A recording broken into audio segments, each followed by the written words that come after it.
Hindi mo na ba alam kung ano ititinda mo bukas? Hindi mo na rin ba alam kung anong imemerienda o iuulam mo? Kung hindi mo alam, eto na ang sign. Kaya ka nandito. Oo. Habang hinahanda natin yung cheese, ayan, pa-comment naman sa baba kung taga saan ka.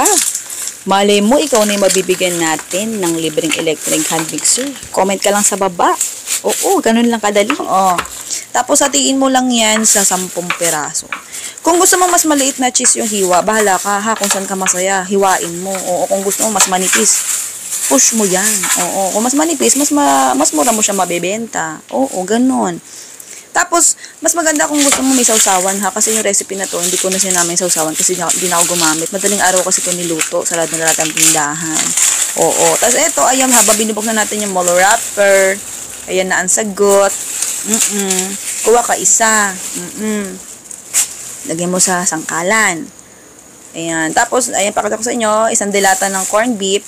Tapos, lagay ka ng, ayan. Mga kalahating kutsara ng corned beef na o kaya 1 teaspoon, ganyan pwede na. Oo, kalahati. Tapos, cheese. Yan, ganyan lang. Yung tubig, ano yan, pandikit. Tapos, ulitin mo lang, hanggang sa matapos ka. Ganun lang. Napakabilis lang nito. Sa recipe na to, mga 10 piraso lang ginawa ko. Tama ba? Pilangin nyo na kung tama ba yung bilang ko, ha? Painit ka na ng mantika. Napakabilis lang. Kung gusto mo, habang nagbabalot ka, magpainit ka na para hindi na sayang yung oras mo. Para habang nagpapainit ka, nagbabalot ka, tapos agad. O, diba?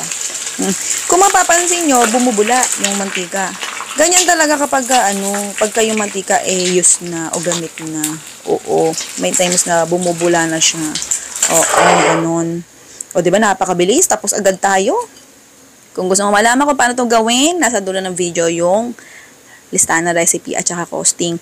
Naglalagay ako ng costing kasi marami nagtatanong. Hindi naman ako naglalagay ng costing dahil gusto ko lang o gusto ko makapanloko ng tao o clickbait lang. Hindi. Oo.